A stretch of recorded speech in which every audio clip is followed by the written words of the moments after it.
Hai guys, welcome back to Gampang Aja Online Course. Di video kali ini, gue bakal bahas materi mengenai joint cost. Nah, langsung aja kita ke materi pembahasannya. Jadi, apa sih itu joint cost? Joint cost itu adalah biaya produksi yang mencakup beberapa proses produksi. Kemudian, kalian juga perlu tahu beberapa istilah di dalam materi ini. Yang pertama, ada istilah split of point. Ini tuh adalah poin dalam sebuah proses produksi suatu joint product di mana dua produk itu dapat dijual terpisah. Nah, istilah yang kedua itu adalah separable cost, yaitu semua biaya seperti biaya manufaktur, marketing, distribusi, dan lain-lain yang dikeluarkan pada saat split off yang digunakan untuk setiap produk yang siap dijual pada saat dilakukannya split off point ya. Nah, untuk lebih jelasnya, itu kita perlu tahu dulu apa aja sih jenis produk dalam joint cost. Yang pertama ada main product, kemudian ada joint product, dan by product. Main product seperti namanya, ya berarti dia adalah produk dari sebuah joint production yang penjualannya itu paling tinggi dibandingkan produk-produk lainnya. Jadi ini tuh adalah produk utama gitu. Kemudian kalau joint product itu adalah hasil dari proses joint production, sedangkan kalau by product itu adalah hasil dari joint production proses yang penjualannya tergolong paling rendah di antara joint product lain. Nah, contohnya nih pada industri pemotongan daging. Di sini potongan dagingnya itu bisa terbagi menjadi daging cacah, cincang, dan giling. Nah, pada saat pembagian ini yang disebut dengan proses split of point. Sehingga pada saat terjadi split of point menjadi tiga produk ini, diperlukan adanya separable cost. Ya. Istilah yang tadi ya, separable cost itu semua biaya yang dikeluarkan pada saat split of point. Nah, ini adalah konsep dari jenis produk dalam joint cost ya. Nah, bagaimana sih cara kita alokasi joint cost? Itu ada dua, market base dan physical base. Kalau physical base ya berarti dia berdasarkan dengan bukti fisik produknya, misalkan beratnya, volumenya, atau amount-nya. Sedangkan kalau market base itu berarti berdasarkan data di pasar. Bisa berdasarkan sales value-nya atau nilai penjualannya, NRV method, atau constant gross margin percentage NRV method.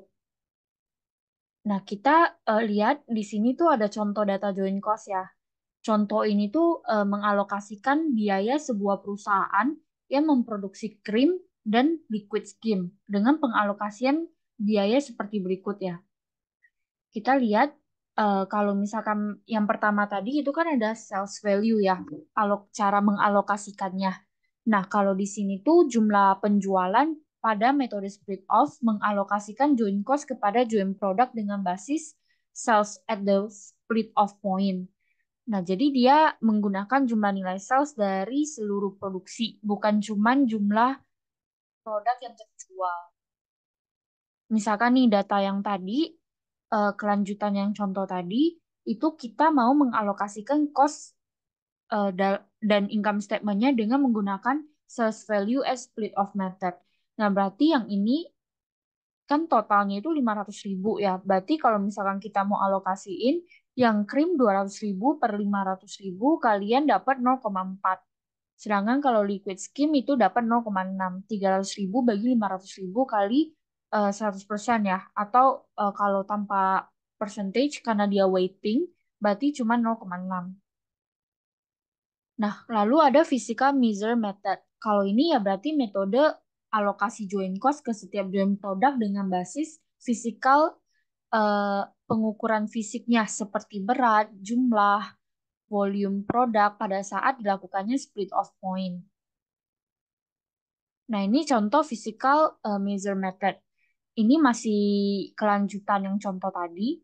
Kalau misalkan fisikal ya berarti sama ya. Kalian lihat di sini ada pengukuran fisiknya itu krim 25.000, liquid skim 75.000. Berarti berdasarkan fisiknya itu dapat krimnya 0,25 dari 25.000 dibagi totalnya ya 100.000. Dan liquid skim itu 0,75. Nah, lalu ke NRV method. Nah, kalau di metode ini kita akan mengalokasikan joint cost dengan basis relatif NRV. NRV di sini dapat dihitung dengan final sales value kali yang kurang sama separable cost. Nah, ini ilustrinya ya. Jadi pada metode ini kita mengalokasikan join cost ke produk yang prosesnya lebih panjang dan memasukkan separable cost sebagai acuannya. Nah, ini contoh data join cost untuk beberapa produk dalam satu perusahaan ya. Ini join cost-nya, ini separable cost-nya untuk buttercream dan condensed milk. Nah, ini perhitungannya ya. Jadi, ini final sales-nya kan 500.000 yang buttercream. Kalian kurang dulu separable cost-nya, baru kalian nanti dapat NRV at split point-nya. Itu 220.000. Sama kayak condensed milk itu 1.100.000 kalian kurang sama ininya, separable cost-nya dapat 580.000. Nah, nanti baru kalian alokasiin 220.000 kalian bagi 800.000 dapat 0,275. Lalu yang milk itu 580.000 kalian bagi 800.000 dapat 0,725. Oke. Nah, itu tadi adalah beberapa metode mengalokasikan joint cost ya. Sekarang kita ke by product. By product itu adalah salah satu produk yang dihasilkan pada saat joint cost ya. Nah, produk ini tuh adalah produk yang nilainya relatif paling kecil, di mana dia dihasilkan juga bersamaan dengan produk lain yang nilainya lebih besar, yaitu main product. By product itu ada yang mempunyai nilai jual, ada juga yang enggak. Jadi, misalkan nih, pada industri pemotongan sapi, main produknya atau produk utamanya kan dagingnya, potongan daging. Nah, by productnya itu contohnya jeroan, gitu. Itu yang disebut dengan by product. Nah, ada dua metode untuk accounting for by product. Bisa menggunakan production method atau sales method. Kalau production method ya berarti kita mencatat by product inventory pada saat kita menjual by product. Sedangkan kalau sales method itu kita tidak mencatat by product sebagai inventory. Nah, biaya by productnya itu tidak dihitung secara terpisah.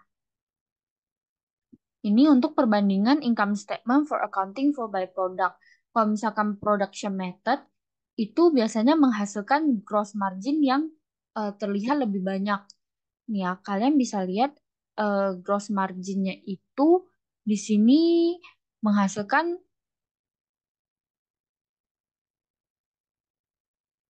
43.200 ya. Sedangkan kalau sales method itu 41.200. Kenapa production method terlihat lebih banyak? Karena by productnya itu dihitung secara terpisah. Sedangkan kalau sales method perhitungannya itu digabung dengan produk, makanya gross marginnya itu terlihat lebih kecil. Gitu. Thank you so much for watching this video. Semoga kalian ngerti ya sama penjelasan yang udah dibawain. Dan jangan lupa subscribe channel Gampang Aja karena bakalan banyak materi-materi yang bisa kalian pelajarin.